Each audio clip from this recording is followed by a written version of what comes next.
Margaret, there's that Jojo and Kiss, Andrew Reitman, Charlotte, hello Charlotte, there's Kiss, and Fonda, and Dave, the Whipmaster General, Davies, Brian C, who's just cheeky. He's just getting along on his looks, him, that Brian, you know, that's what he does. Yeah, he just scoons along on his good looks and his charm. Yeah, there's my Steve, Glassy Gleamer. Right, everyone's here. Mark, in his absolute amazingness, because he is amazing, isn't it, has rigged it so that I don't need to have my laptop on my knee now. I have everything in front of me here. Made it dead easy for me, and I can see you guys here, and I can see the chat as well.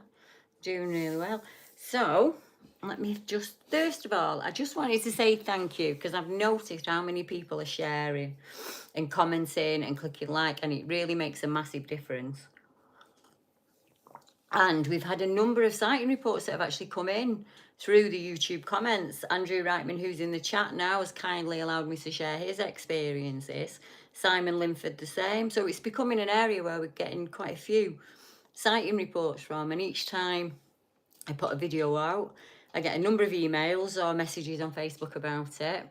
And now it's massively on YouTube as well. So that's down to you guys sharing and clicking like, and me and Mark are really grateful for that. It's getting the word out. We're finding other people. That's the one. Yeah, so as you know, if you're new to the channel, thank you for joining us. We do this every Saturday.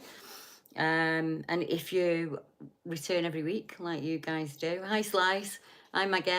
Let me get that one. Oh, it's Jojo. They're sober. And Napalm. He'll be blazing. Be all chilled. It's been nice, hasn't it, in Manchester? Yeah. How are you doing, sweetheart? How's your pain? But yeah, we've had some amazing stories coming in, haven't we? We've had Daisy from the Surrey-Sussex border, and she saw a dogman on her family farm. Very similar to Glassy Gleamer's situation with Fred. Before Fred passed away, God rest his soul, there was some interaction going on at the farm. Fortunately, that seems to have ended now, luckily. And I'm hoping, as the other cases go on, they'll come to their natural end, depending on what the witnesses want to do. We also heard from Jay on the Isle of Wight, didn't we?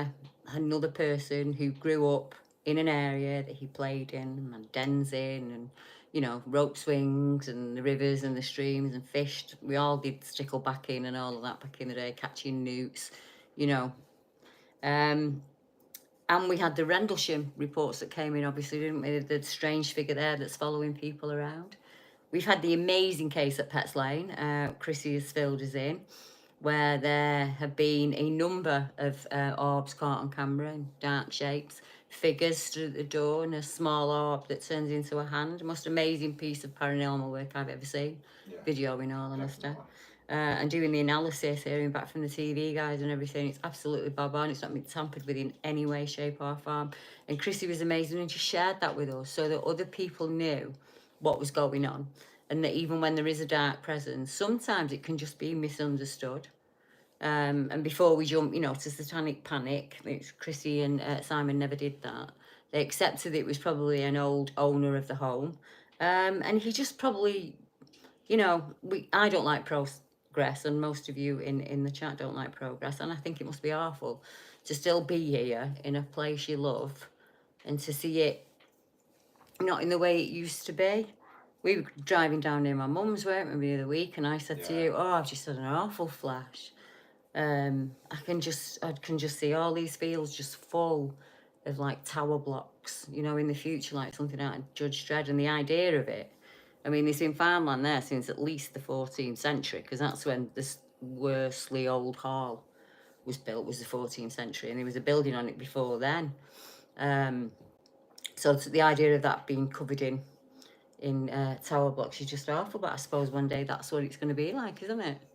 You know, we're ever increasing further and further into nature, and where me and Mark live, there's thousands and thousands of new homes on the deer park. I mean, Adam watched the deer there for forever, hasn't he? And now it's just commuter homes, box after box after box after box, and that's their migratory route. They come from the country park across there, heading to Cheshire and down Dunham Massey. That's what they do.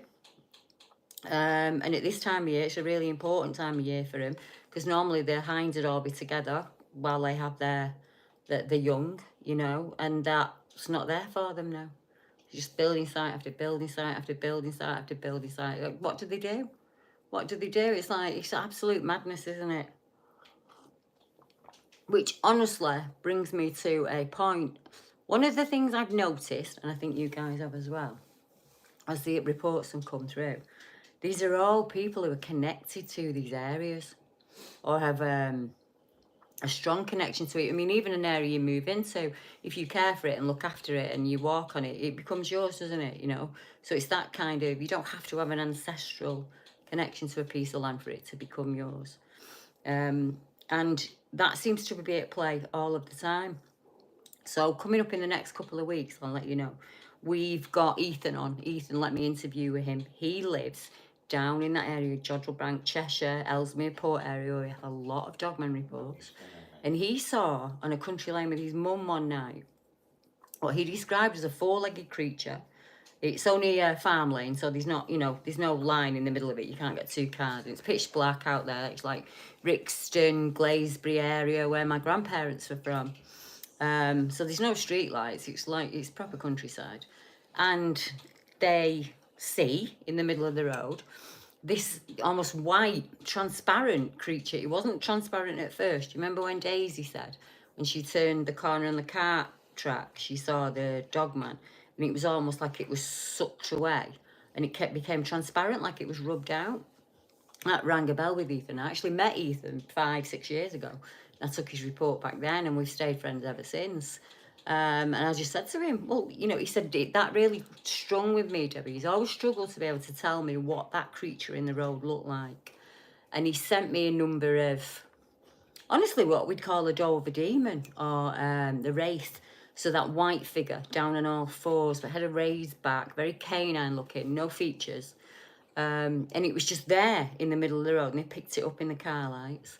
And as they picked it up, it just basically was sucked into that fence, into the hedge. Sorry, pardon me. And it just was transparent, and away it went. So why, you know, did it show itself? I don't know. Another case that I'm going to discuss, probably a little bit more the end, is the Biddulph creature. I'll be sharing that one with you. That's an ancestral local guy who's seen some strange things on the land. And the family crest is a wolf with an arrow in its leg. But like I say, I'll tell you a bit more about that later. And a whole host of others. I've had reports coming in left, right and centre. Very similar, very the same. I've a report from Italy, some from Exmoor. Far too many for me to mention here. But I've got my map out and I've got them all on the map. So if I run out of something to talk about, we shall do that one. I'm just going to stop at this moment while I scan back and see if there... Now, if you've not put your question in capitals, I'm not going to spot it. I'm as blind as a bat. But at least I can see them now. For anyone who's listening back, I'm sorry, but I don't want to be ignorant here. Andrew's saying that he came across me quite by accident, and honestly, that's how most people come across me. They'll be looking for, they'll have seen something or experienced something, and they'll be trying to work out what it is they've seen, and then they put that into Google, and I'm lucky, the algorithms usually send them to my site. When this week, I wasn't really going to talk about it. This week, I sat down on my own. I never talk about the blue Bulow thing because I think everybody's sick of hearing it, you know. But I've had lots of people say, Debbie, I can't find your encounter online. What happened? And anything I wrote, I probably put out 6 or 7 years ago. So different mindset and everything back then. So I never really ever sat down and just spoke about it on camera. So this week I did that. I sat down and I just started to talk about what my town was like, you know, what it was like seeing him, what effect it had on him. And I thought I need to break it down because I can't do it all in one video. It's impossible. And patrons have seen that, and you, well, they've not seen it. I don't think it goes out till the middle of the week. Patrons and YouTube members will get it in the middle of the week, and then I'll share it with you guys a few days after. But they always get exclusive reports because obviously they're members and they help to support the channel. So I ended it at the point where I'd gone to the library, you know.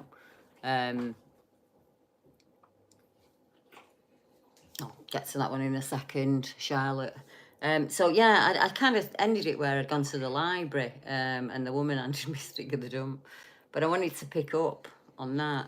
When I first came forward, there was only 2 places you could go to report a British Bigfoot, a woodwose, whatever name you want to give him, Wildman, whole 9 yards, whatever name you want to put on him. There's only 2 places you could go. And one of those places was the Fortean Society. And the guy who was in charge of the Fortean Society, British, they call it a big hairy man, I'm not sure why. But the guy who was in charge of big hairy man reports didn't believe that there were big hairy men in the UK. So anybody who went with him with a report like me got laughed at and ridiculed and kicked off. So it was kind of an impossible situation. And then there was another team up in the northeast of England. They were doing okay. But once again, once I told them where my report was, utter ridicule. Just like, didn't even bother answering me, because their opinion was it was only in the northeast of England. So their loss. But that's why I set BBR up, honestly. And back then, I only did, if I did anything paranormal or anything like that, for the last 12 years, that's been in secret. And I've just always done the Bigfoot stuff. Bigfoot and Dogman, Bigfoot and Dogman, Bigfoot and Dogman. But I've had like private stuff that I've done at the back. Because when you're in the Bigfoot community, if you do anything outside of flesh and blood, and I mean by a hair's breadth outside of flesh and blood, you are seen as a flute player or a kook, and people instantly don't take you seriously anymore. When Finding Bigfoot was set up, one of the original members of Finding Bigfoot, Tom Powell, who I believe is one of the best Bigfoot researchers out there to date, he wrote a book called The Locals, because he discovered that he could think about them in one area and they would leave something at his home 100 miles away. And that didn't fit, did it? Because they're looking for an ape, like a hominid or an ape. But why? So he left. That was me in British Bigfoot research. I couldn't spread my wings and look at anything other than a flesh and blood report, and I was sick of it. And then that's when I started on the paranormal stuff. Which leads me back to that question. 1 second. Charlotte asked me, have there been documented cases of people around the world attributing an increase in paranormal experiences, like ghost sightings or unusual occurrences at the arrival of summer? It's quite easy for me to answer that one. I can't tell you about paranormal reports. I think they happen all times of the year, but there are times of the year when the energy is different, like Walpurgis and Halloween and Beltane and solstice. There are times of the year when the energy is different, and yes, those reports ramp up, and that includes UFO reports. Cryptids are the same, cryptid reports, but there seems to be a die-off period at harvest around October, November time. The reports kind of die off as the woodlands die off, and all the harvest has been picked, and there's not much food source in there, and the other animals go up higher, like the deer and stuff. And that'll die off till early spring, and then early spring as the new food starts to come on in the woodlands, and the deer come back down and everything, and the lambing starts, then they increase.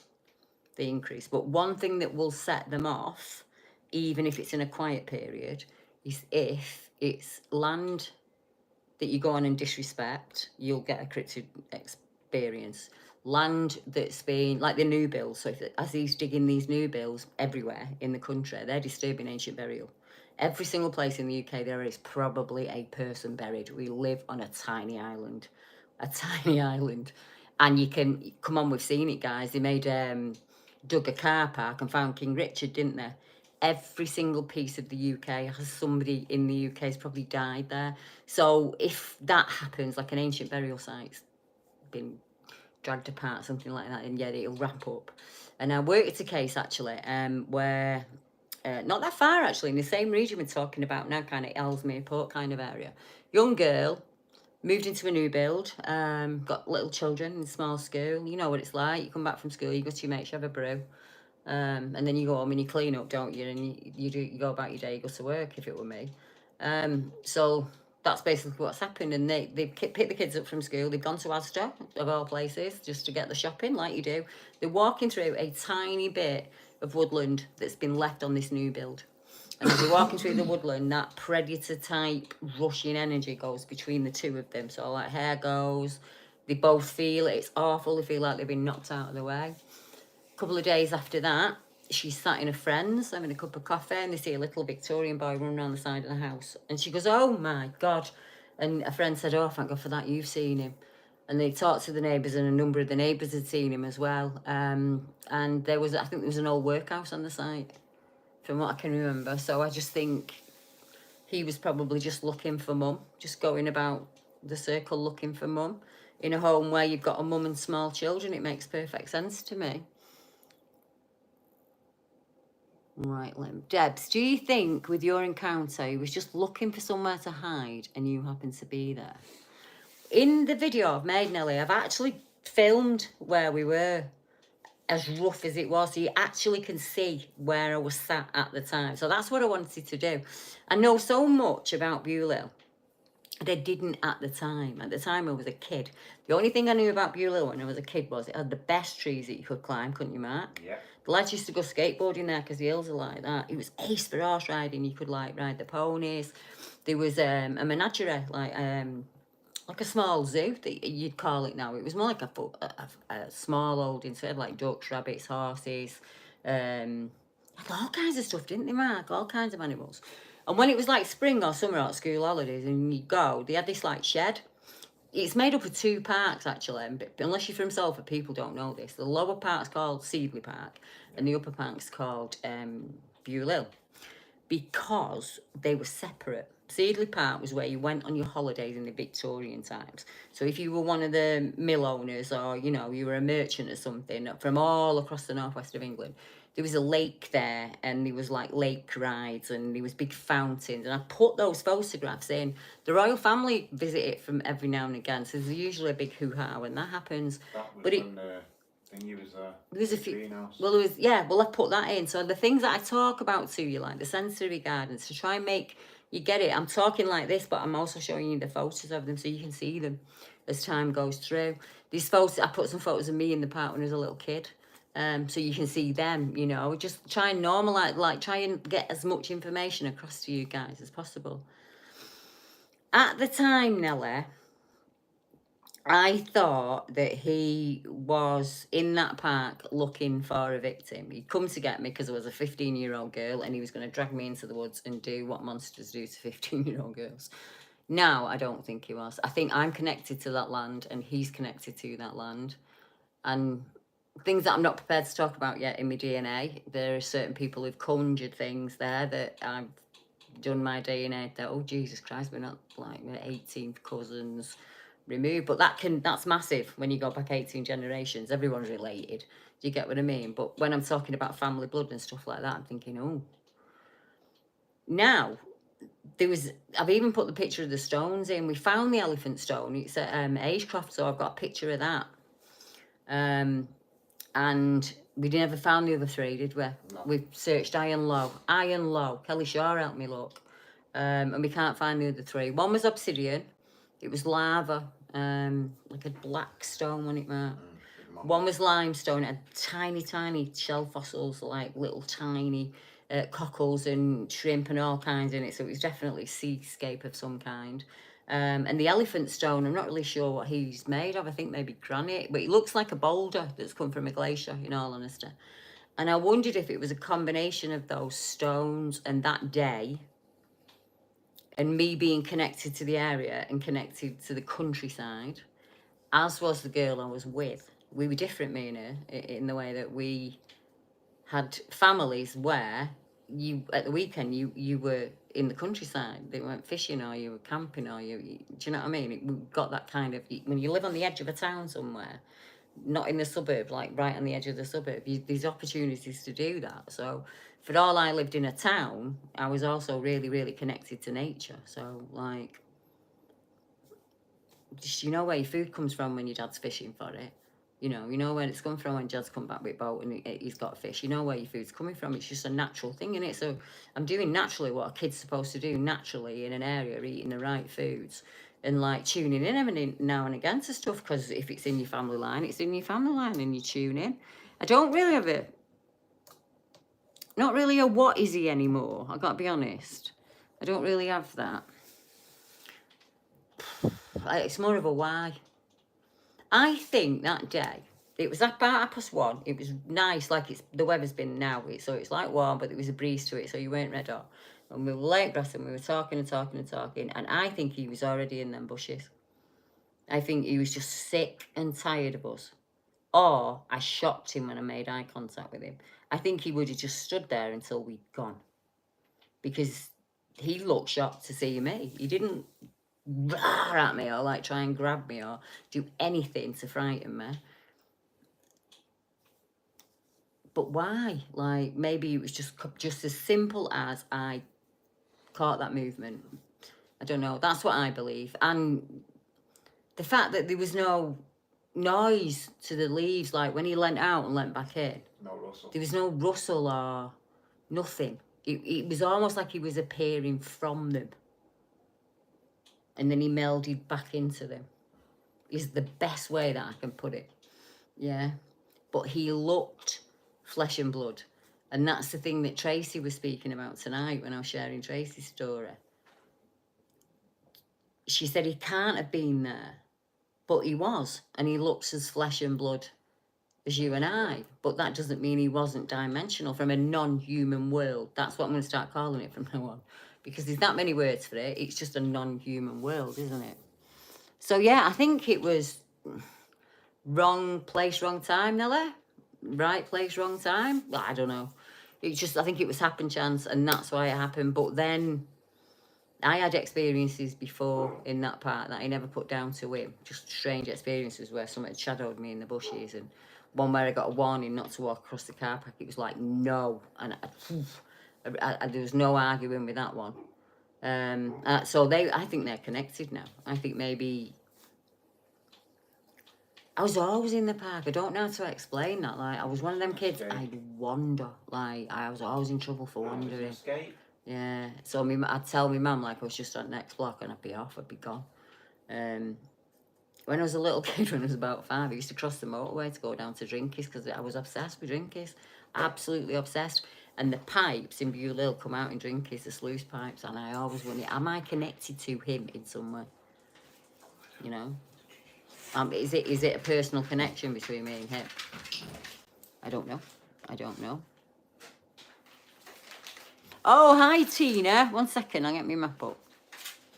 Tina has asked me in the chat if I could share something from the map where a reptile was seen in Holland-on-Sea in Essex. 1 second, I got my map here.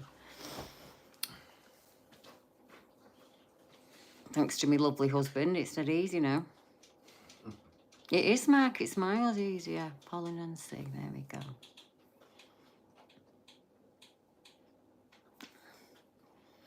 Right. This says it was the 2nd of March 2017 when this report it went onto the internet. So I think there's a link at the bottom that I can share. No, but I'll get it and I'll put it up on my community.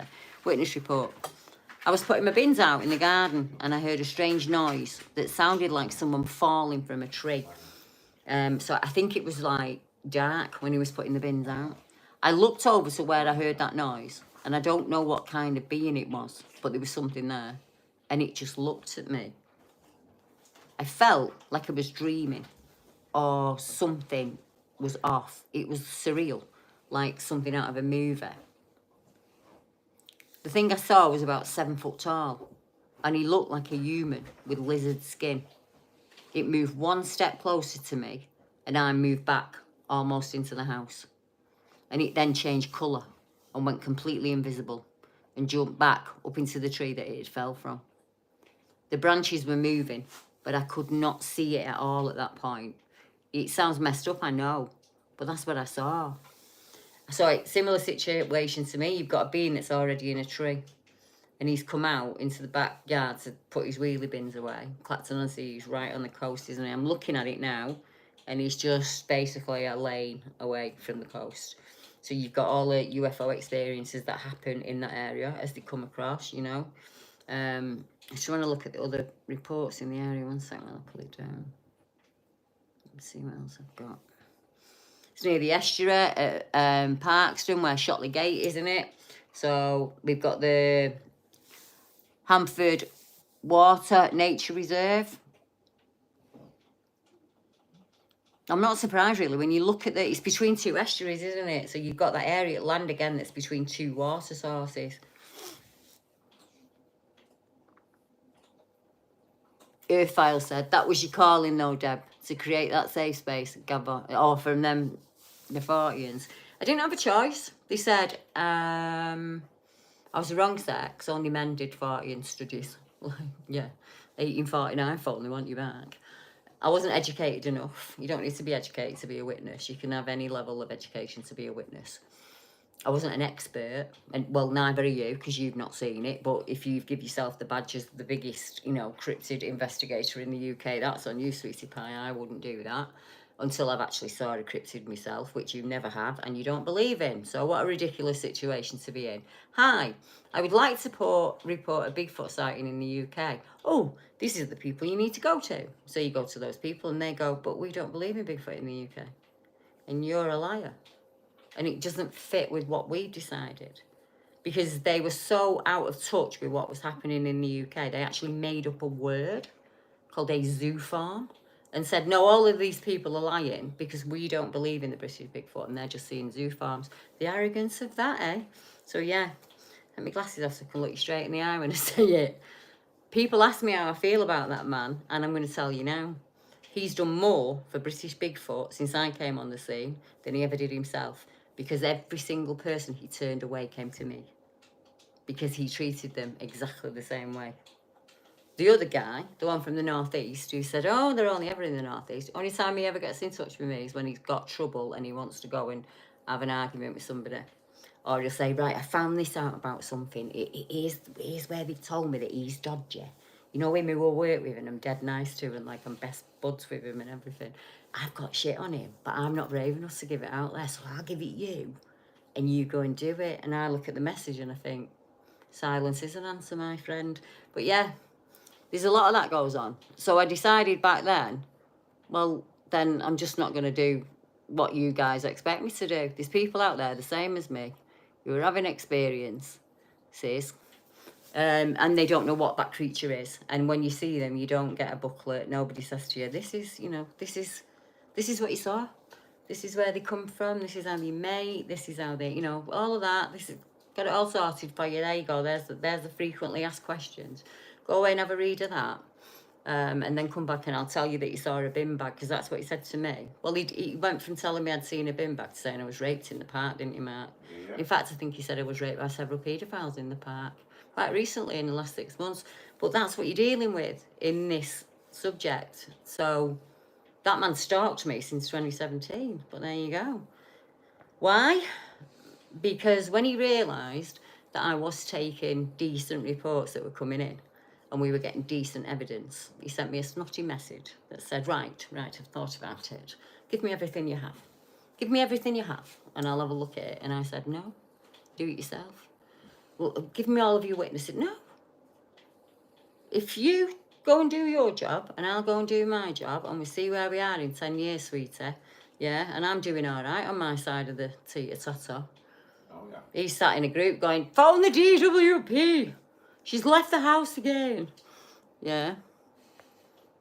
Let me have a see if I got any more questions. It's honestly, oh no, there was one I wanted to, 1 second, it was an experience.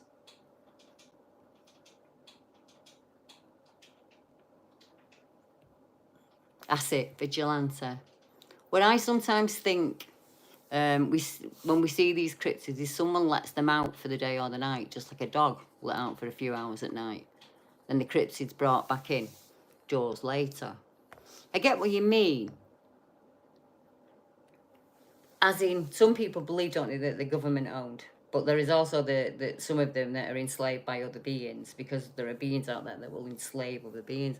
I actually put that question up when I was listening to the premiere earlier. I wrote it down. Where have I put it?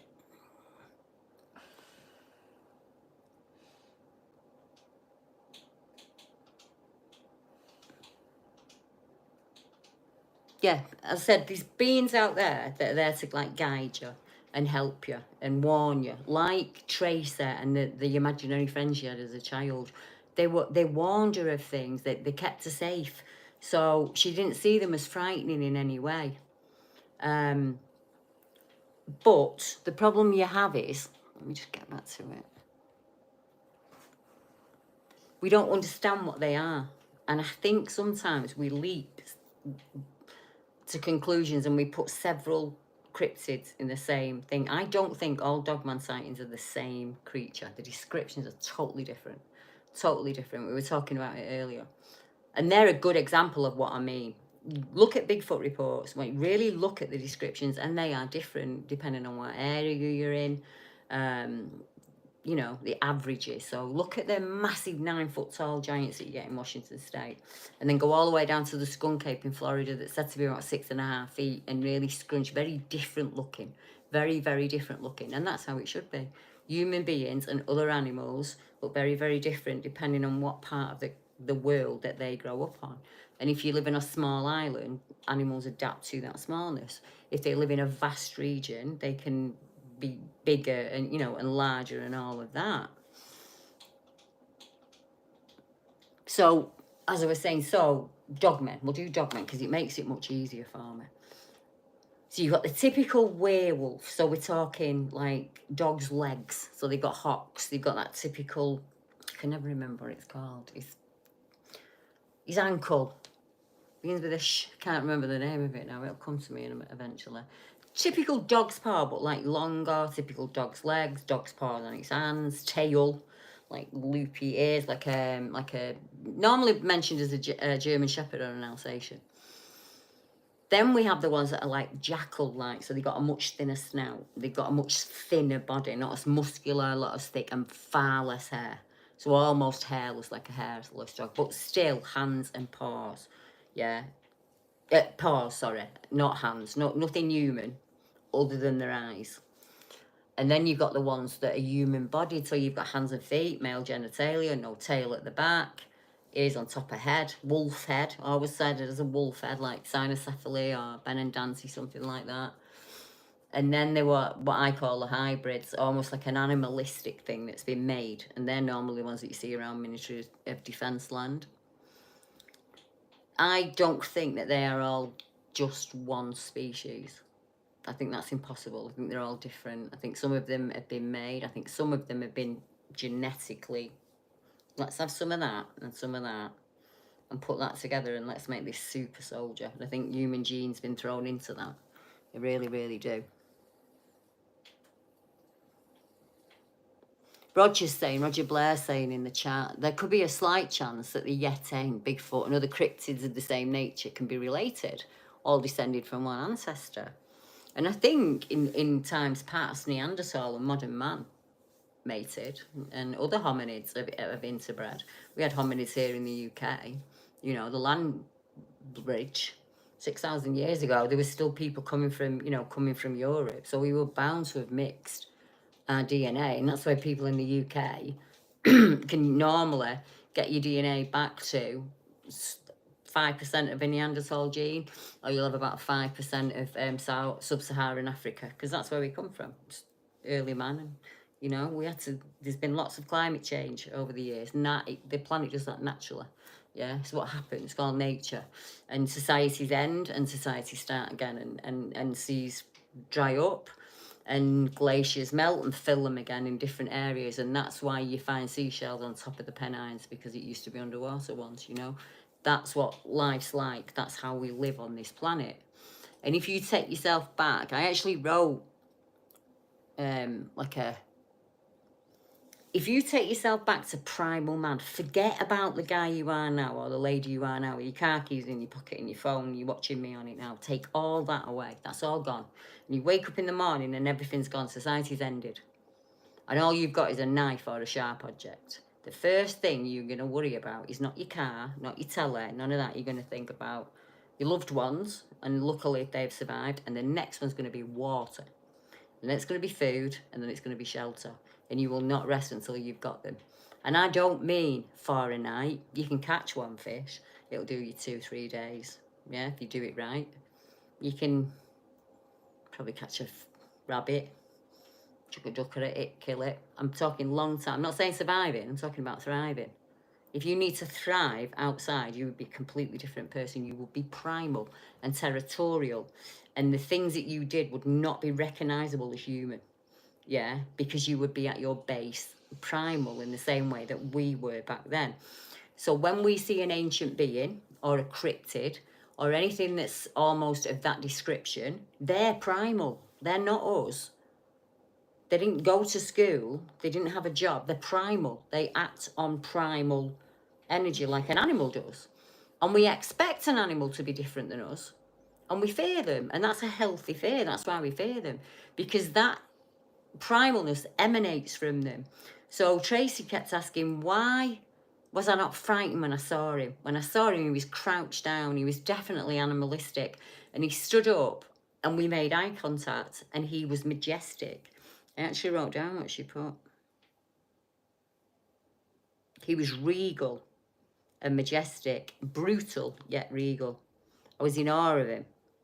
I was too scared to look at him, but I wanted to touch him. I was in awe. He was magnificent. He was brutal yet regal, primal yet intelligent. What was he? She said he was a man beast. He was 7 foot. He was hairy. He had upright, triangular ears, human eyes, thick muscle, and the growl that he did twice, she could feel it and it knocked her sick. She said, I don't know whether he was flesh and blood because he looked flesh and blood or he was connected to the land in some way, you know? And that's what you're left with. You have this sighting. She's legged it back to the car. They've got in the car and they've gone home. And there's always one sighting report that is the straw that breaks the camel's back for people. Even people that have had interactions from being in their cot, like Tracy. That was not the straw that broke the camel's back, believe it or not. This month, and only this month, she was sat out in the garden. Her and her husband that day kept trying to tell each other it were a bear, and that's what you do. Because there's nothing in the UK that looks like a 7 foot hairy man beast. Notice how she said man and beast together. Man beast with upright ears. There's nothing like that in the UK whatsoever. So you go, is it a bear? Was it a monkey? Was it a dog? Was it a dog stuck? No, it was none of those things. It was none of, what was it? What was it? And that's what you're left with. So her daughter, Serendipity indeed, called Lilith, and they're all sat in the garden at home talking, like you do. Nice night, like tonight, having a chat. And the husband says, do you remember when we saw that bear in Forest Dean? And she was like, oh, God. And Lily said, like, what do you mean? So they've explained it to her kind of thing. They were having a kiss and a cuddle and that, messing about. And they were talking about it. And they went in for the night. And that was it. And but she said, I sat out in the garden a bit more. And I was thinking, I was saying things like, let me just find it. I wrote it down. Like, let me get it. Yeah, there we go. She said, what do you want with me? Like, are you scared of me? She asked him to show himself. Show yourself. Like, what do you want with me? What's this? Like, what's this connection? And then she went in and went to bed. And about 3 o'clock, she couldn't sleep. She gets up and she goes in the kitchen to make a brew. And Lilith's up. And she said, oh, Lil, what are you doing up? And she was like, oh, I couldn't sleep. I had this, like, awful dream. This, like, really awful dream that something was at the back, you know, at my bedroom. And they have a cup of tea and they go and sit outside in the garden again and they hear this growl and they both just leg it back in the house. Now, where the door is, for all it's a bedroom door, it's a gated in alley and you've got to go down a number of steps when you open that door. And it's 2 big iron gates and it's fenced in, so no member of the public or anything like that should be getting in there. And then Lily said, come and have a look at my room. I couldn't sleep, so I've been tidying up and like decluttering. Come and have a look. And they've gone in and Tracy's gone, what's that on the door? You know? Now, someone today said to me, did she check for fingerprints? Now, I don't know about you guys, right? But if you walked into your child's bedroom and you saw that on the door, that'd be the last thing you'd think of doing. You will, what the fucking hell's done that? What the hell is it? And you know what the first thing I'd do was? I'd wipe it off. I'd be that scared, I'd wipe it off.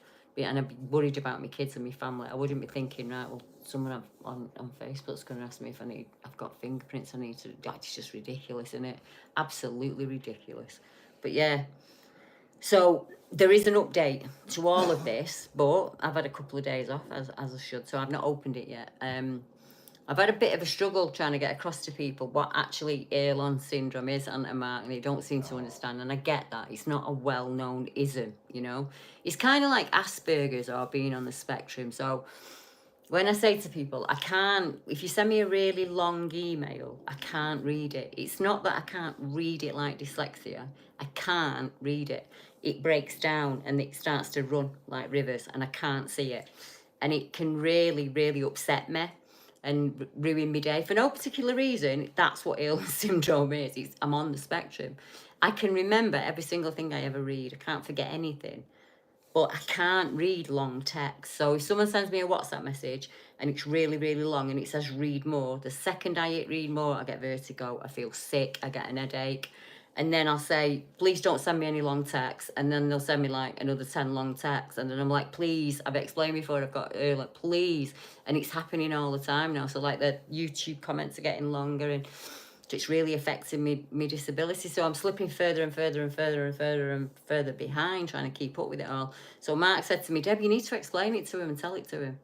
Unless it's in a couple of sentences, I can't, it won't go in. It just will not go in. I have a way of doing it on my laptop so that I can transcribe the reports, right? But I can't do that with everything. So I'm just getting like further and further behind. And the more emojis you use and things like that makes it even worse. But it just starts to swim like this. So, and then people go, well, do it in your own time. There's no in your own time with Earl's syndrome. It just, the page does this and there's nothing I can do. And it's like being on a fishing boat. And in the same way that if you've got a child with autism, sometimes it can be something as simple as putting the socks on wrong. And it can literally ruin the day. And that's what it's like for me with that condition. So I'm struggling at the moment with it as I'm getting older and my eyesight's getting much worse. I'm really, really struggling with it. So I've had to like set some boundaries with some folk and say, look, you don't need to be sending me 30 WhatsApp messages, you know, just, you don't need to be sending me that many. My kids don't send me that many. He never sends me a text message because he knows how like erratic I get. And it's just one of those things, isn't it? We all have a thing that we struggle with, don't we? We all have a thing. Try and get me to add up. I can't add up, can I, Mark? It makes me cry. I have to do my taxes every year and it makes me cry. It's just a condition that I have and I can't. My dad had the same one. John Ship saying, hey, great show, Deb. What month was it when you had your sighting in 82?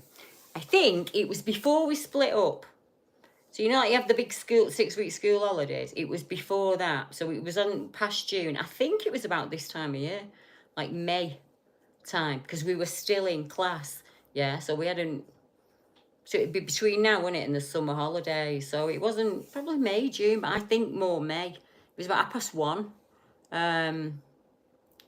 Definitely 1982. I thought in the beginning I was like, it was 81, 82. I was 15, so it was 82. I was 16 and 83. I don't know, it just, if I smell garlic, I go right back to that minute. Right back to that minute. The minute I smell garlic, because the sensory garden had like garlic and lavender and rosemary. It was made for blind people so they could smell it and touch it. It was like very tactile. And the greenhouse had to smell, didn't it, Mark? Like, because it was a steam, you know, like Kew Gardens where they steam it for the tropical thing. It was like that. So it was all steaming. There was loads of butterflies in it, and like plants from all across the world. And some of them, you touch them and they'd all shrink back, and others were like being a fly trap. So when you're a kid off like a council estate, it's fascinating, and it was open all the time. You could just go in. It was free. You just went. So we wagged it. If you just go in there all the time, we wagged it. And if it were freezing, like winter and stuff like that, we'd just go in there. Yeah, but they cottoned onto it, so it was like we'd have to start mooching around the side of the house and stuff like that. But there was a big like boiler thing. It should be this horrible Oliver Cromwell statue on the servants' side. So not the posh entrance where you'd pull up to the gate with like your horse and cart, and then there's a back entrance with like a number of steps going down, and that led them into the park area. But at the side is like the where the servants come, so you're just dead easy there. And there was this horrible Oliver Cromwell statue thing. Like, I don't think even know what that were about. And that had like an air blower that used to blow warm air out, and then you could, if you went ducked into the other bit, you could get warm air coming in off the we used to call it the greenhouse. I think it was more an orangery, really, wasn't it? But for us, like, we just called it the greenhouse, wasn't it? Oh, it's massive, absolutely massive. It's really sad. They just took it away now. It's gone. It must have been someone's pride and joy at one point, but Beulah started as a plague field. It's always had a bad connotation, and they built on Hart Hill Meadow. They built. Well, they didn't. They built on top of a plague field. The first house was a little wooden building, and I've put images of that in the next one. What pets can you hear, Harold? That's our Roy. He's over there asleep on couch. 1 second. There he is.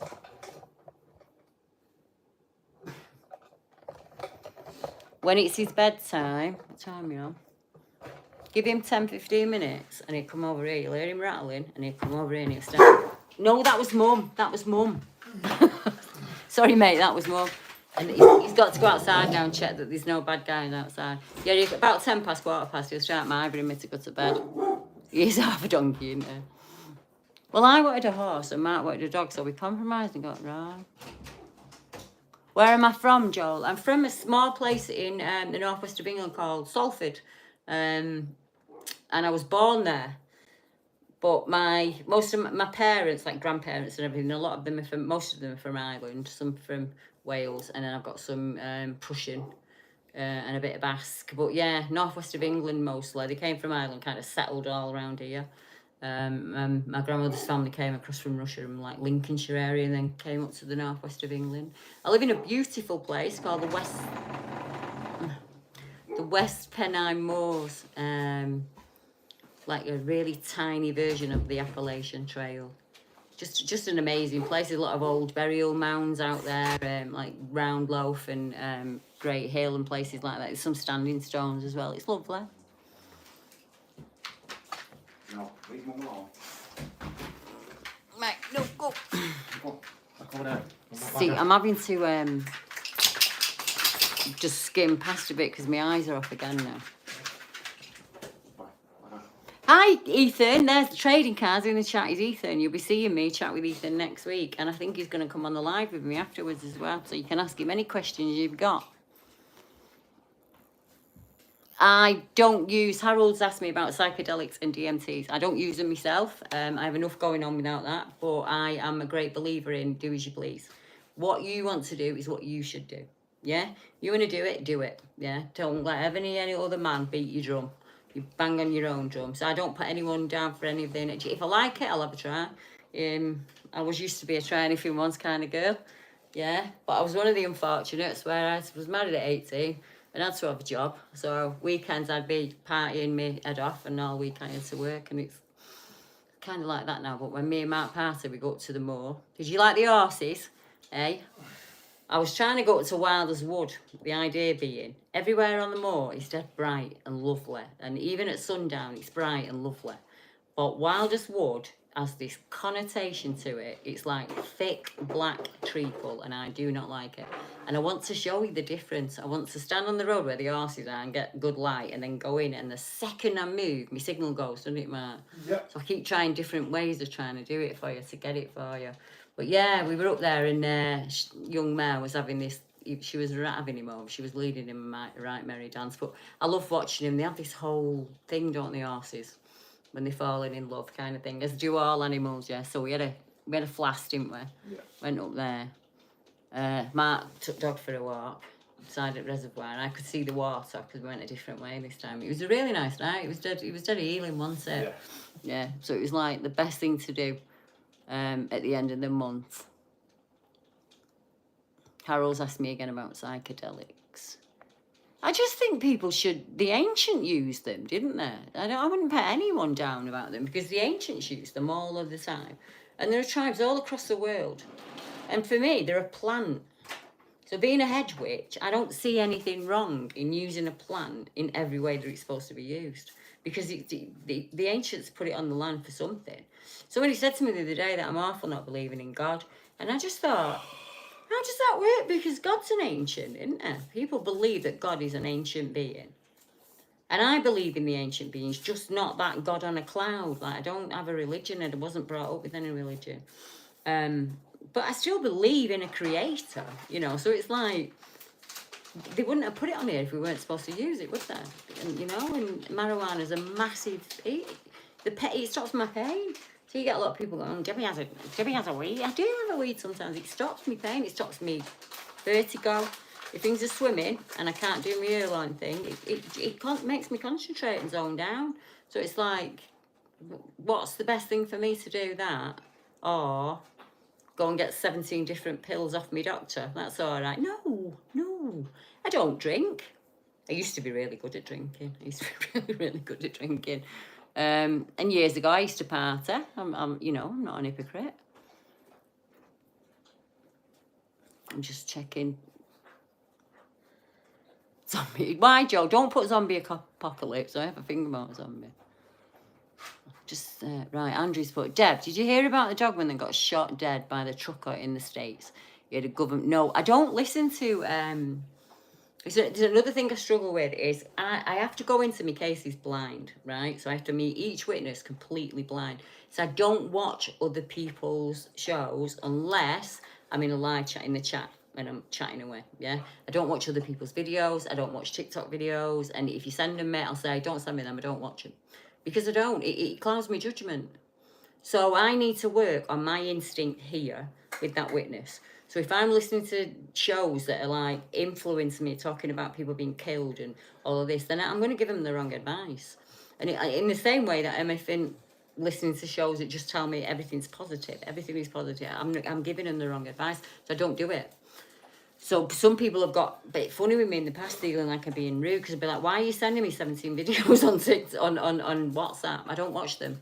Like, oh, I just thought you might find them interesting. When I'm not doing this, that's my job. The last thing I want to do is cryptid work or paranormal work. It's like working in an ice cream factory and someone giving you ice cream for your tea. It's not what you want, is it? So I like nature shows. I like survival shows. I'm really, really into me survival and like prepping. I like watching things done the old way. So, and it might sound mad to some people, this. I could sit and watch someone make a stone cottage on YouTube and I'd be completely happy for the hour. Yeah, and it's just, I suppose it's like brain candy, innit? That's what I prefer. I like things that calm me down. I like to center myself. And honestly, I'm not one, I don't really watch stuff, do I, Mark? No. I'm not one for... I don't know, it just doesn't interest me. Like, I don't watch anything on TikTok. If it's on TikTok, it's bullshit. I'll say it now, hand in air. If it's on TikTok, it's absolute bullshit. I don't know one person that researches realistically and 100% that would credit any TikTok video, because it's so easy to debunk them. Every single video that gets put up on TikTok, it has metadata in it. So when they're telling you that they're in the middle of the wilds and this dogman's running at them, you check that metadata. They're in the back garden. It's absolute nonsense. All that is AI and absolute... I don't watch TikTok. That's all. I found it really, really annoying. I just think it's a really easy way for people to get subscribers. I didn't really realise what was going on until some bloke popped up in my comments and said, me and you need to talk. I was like, oh, do I? All right, then. So I clicked on his thing and I looked and I thought, hang on a minute. All these TikTok videos are my encounters. And I looked in the descriptions, no mention of me. So there's him and his brother, what they call the Brothers Grimm. There's him and his brother. And they stand there with the phone, put my map up on the phone, don't mention me, and go, right, we've got this report in Slaley Woods. And they read my report out. So I write in the comments, why don't you tell people where you really got that from? And they delete me. Yeah. So that's why I don't interact with TikTok, and I'm very, very fussy about what channels I will interact with on YouTube. Because honestly, I did one interview with one guy last November, paid for it ever since. You've got to be really, really careful who you collab with. Not because of that person, but because there's other people out there who have an opinion of that person, and they still have that schoolyard attitude of, if you speak to that person, I'm not your friend.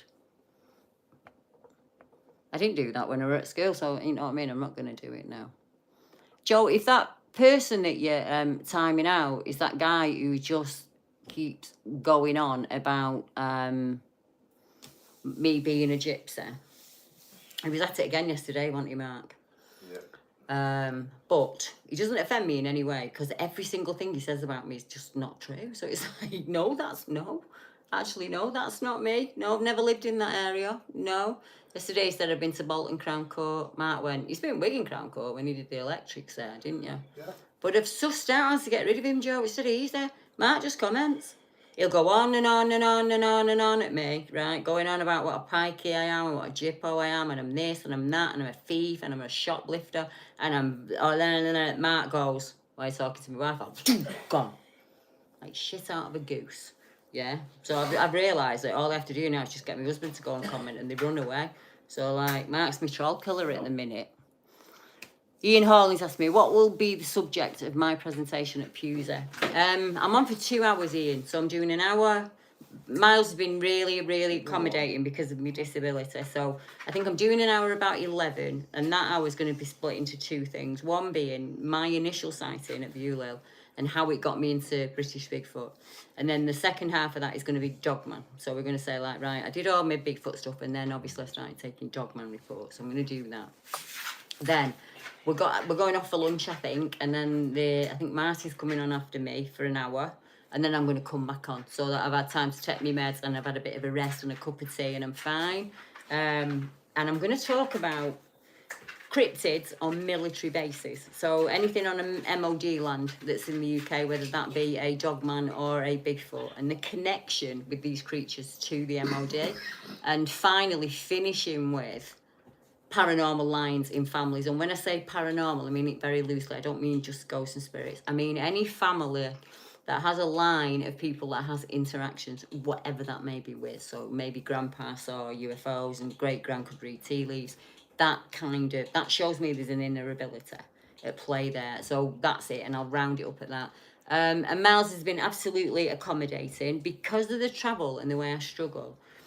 He knew that if I got in the car with Mark, I wouldn't be fit to do the talk. So he's actually booked me in somewhere for a couple of days so that I can go down, relax, get ready, and then obviously then I can do the talk, and then I'm still there myself, and I can chill and relax, and then I can make my journey home. So I couldn't have said no to him because he's bent over backwards, to be honest, to try and make it, to get me down there. And he has tried for a number of years, and I've just not been well enough to do it. But I said to him, no, I think I can do it. I think I can manage with it like that. And it's something I'd like to do more of going forward. I don't mind doing conferences. Right, Apple Tree, is she asking? It just says, did she take a pic? There's no content. I need more context. I need more than that. Who's she? What did she take a pic of or didn't take a pic of? You know. Going back. See, I'm scrolling back. It's really hard to have the conversation and check all of the comments at the same time. So I have to... Has anyone seen that video? Oh, that was Andrew again. I think I've caught up now. I think so. What time are we on? 5 past. So, has anybody got any questions for me that they want me to ask? Do you recommend any herbs for anti-inflammatory back pain? I'm not right at this second. I can't do herbs and do BBR at the same time. But I'll pull some up for you and send them over in email. I mean, willow instantly, but you got to be careful with black willow if you take too much because it's like anodine. You can overdose on it. But there's a few of them that I can think that you can use as a salve if you don't want to chew them, and some that you'll be quite shocked about. But yeah, I'll go and have a look. I mean, I'm presuming you've done like turmeric and seleniac and those kind of things. Cannabis oil is amazing. Linseed oil, weirdly enough, will work on your pain on your back. But I'll get some common weeds for you, Steve, and put them together because you'll be able to grab them out the hedgerows as you're moving around. I'll give you some identifiers for them. The best trick I can give anyone for identifying things outside, don't try and invent all at once. Don't get the book and try and remember them all. Remember one till you know it back to front. And you know what it looks like in what season, and you know how it changes, right? So just know it back to front, and always check your sources because there's some nightshades out there that you actually can eat the berries of, but you've got to be incredibly careful because there's other nightshades that'll kill you. Lots of really, really good foraging groups. UK foraging groups out there on Facebook. If you're interested, a lot of people I know will share daily what they find, and they will give you those plant identifiers. You look on one side of the leaf and the back, you check the back, even the ribbing on the leaf can tell you a lot of things about a plant. I don't know about mushrooms. I'm dreadful on them. I can't do them, and I wouldn't take the chance. So don't take my advice when it comes to mushrooms at all. Yeah, you just got to be really good at your stuff for that. Hedgerow stuff's really easy, right? A quick one is like birds will take you to really nice looking fruit that you're probably going to make your belly sore, but bats will take you to ugly fruit that you'll like. So like mulberries and can't think of the top of my head, quince and things like that. So like just you think it's a bit ugly, but it's really good for you and dead sweet, and you know, follow it. Watch the animals and watch what they eat and what they do with it is how you start. But learn one so you know it inside out backwards, and then move on to your next one. Hi, Drew. Sharon's in. Hi, Sharon. There's Robert Moore. Well, a lot of you guys in tonight. There we go. Right, I just want to make sure I've covered everything that I wrote down on my notes. Just give me a second.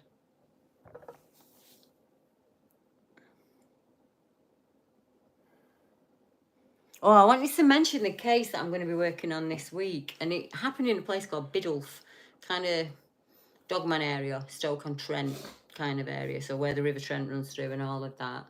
And it's an ancient, really ancient old place where people still go by the old way. So people are still poaching, you know, people are still farming and stuff like that. And it was owned by a guy called Biddulph. And their family crest is a wolf that has a arrow in its leg. So I spoke to the witness yesterday and I've recorded my interview with him. I'm going to transcribe it because it's really in depth, and I need to look at the land. I need to look at old burial sites. I know it's in a good area for Dogman reports. I know it is. But one of the things that he saw, I'm not going to go too much into it, but he goes back generations, and he didn't find out until many, many years later that other people in his family had had interactions similar to him. At one point, he saw something drop down from a tree, and he said it ran like a bear, definitely down on all fours, big, muscular, dark, definitely like a bear. But on another occasion, when he was out with torches with his friends saw it because he moved his torch like that, and he said 3 feet behind them was a hairy man, completely hairy.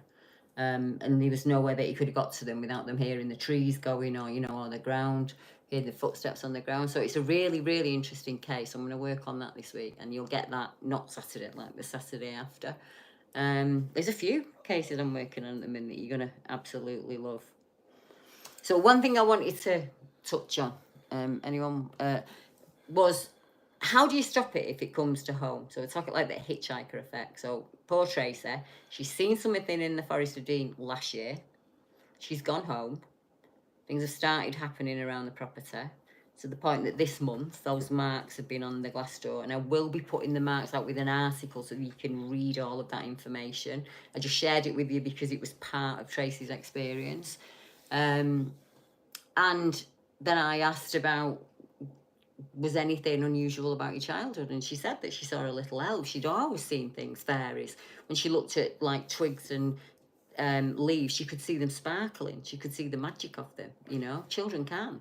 Mum was terrified of it, like my mum, absolutely terrified of it, to the point that she almost had her exercised by a psychic to make it all go away. You can't make it go away.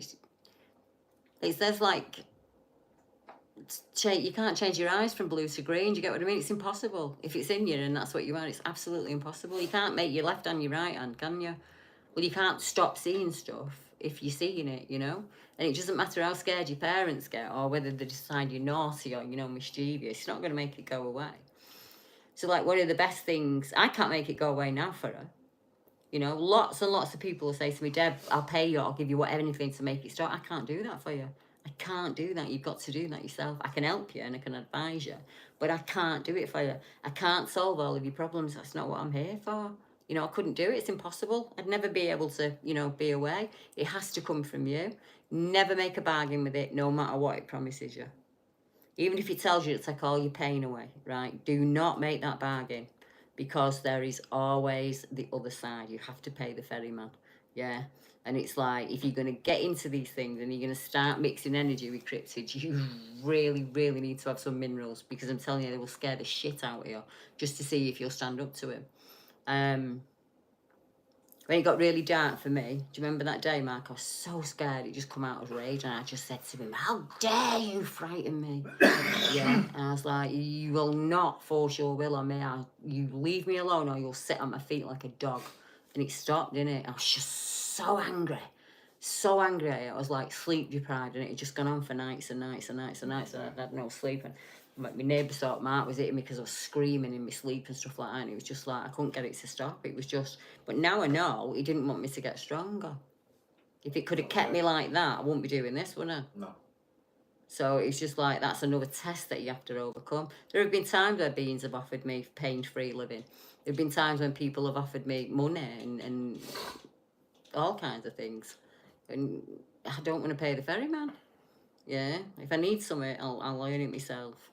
Yeah, if I'm meant to know something, I'll get to know it. You know, I don't need to enter into a thing. Someone once said to me that I'd entered into a deal with a cryptid, that I knew that the world was going to end, and that I'd sat down with this cryptid and decided that I would work for them and get them as many victims as I could, if when the apocalypse comes, that they would save my children. A cryptid couldn't give a shit about me and my kids.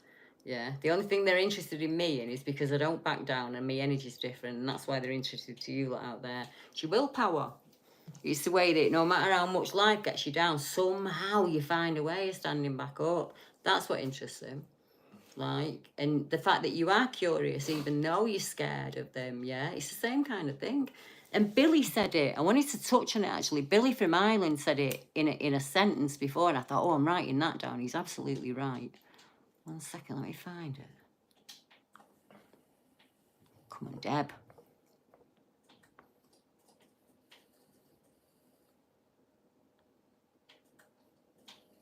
Would you? I can't find where to put it. Oh, Billy, if you're in there, put it in the chat now for me.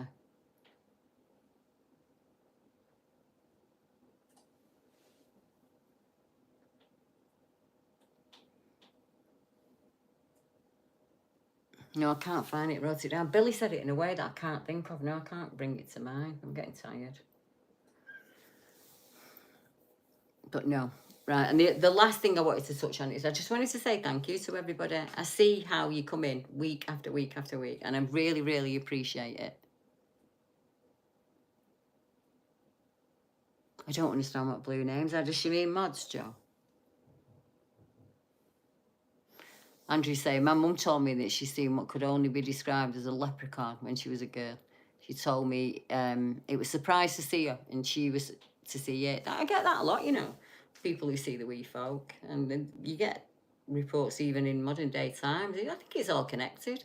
I think it's all the same thing, and I think it's to do with the energy, the Earth's magnetic energy, and beings and all kinds of things can use that to manifest and come up. Or, you know, I don't mean manifesting in the ways like you make it yourself, like in a zoo farm. I mean, you conjure up that energy using your energy and their energy, and then you see things. I think it's all connected to that, and we see that as magical or mysterious in some way, and I don't think it is. I think it's a natural ability that's in all of us, and it's just society has just ramped that down. You know, it's told you that you're silly and you're ridiculous and you just think you're this egotistical being, and that you've no right to feel like that. Well, it's not. It's just as simple as liking the smell of the rain or feeling the wind on your cheeks. It's nature, innit? And we're all attacked. That's why people go angling and hunting and hiking. That's what you do. You finish your job, you're there for nature, don't you? You know, it's what you do. It's our human beings quieten our soul. It's why we want to go to the seaside, or, you know, why we want to go and see other parts of the world or go on holiday. It's nature. It's what we're meant to be. And, like, don't let society tell you not to do that. Don't ever let society tell you you're crazy because you go into the woods and you give your husband a kiss, or you're looking at bugs, or you're picking flowers, or you're learning about plants, or you want to try a different plant to have a spiritual experience. Try it. Just try it. There's no promises in this life, right? There's no a promise that you're going to be here tomorrow morning. So if it interests you and you've thought about it, just give it a try, you know, and see how you feel. But I'm going to bring it to a close now. It's 10:20 and my pain's kicking and I can feel it. And Mark normally, he'll get me ready for bed now and give me a brew and everything. But yeah, I will be back at the same time next week. I'll be back at 8 o'clock with the premiere. And as the premiere finishes, I'll come on with the live. And I think Ethan will be on with me. And we can talk about the experience where he saw a creature that looked like a dove demon. So, have we still got lemon cake? Yeah. Got lemon cheesecake. I'm going for lemon cheesecake and a bread. Thanks to everybody, and I'll see you all next week. Good night, everyone. My bloody thing's in the way. There we go. Hands are not working.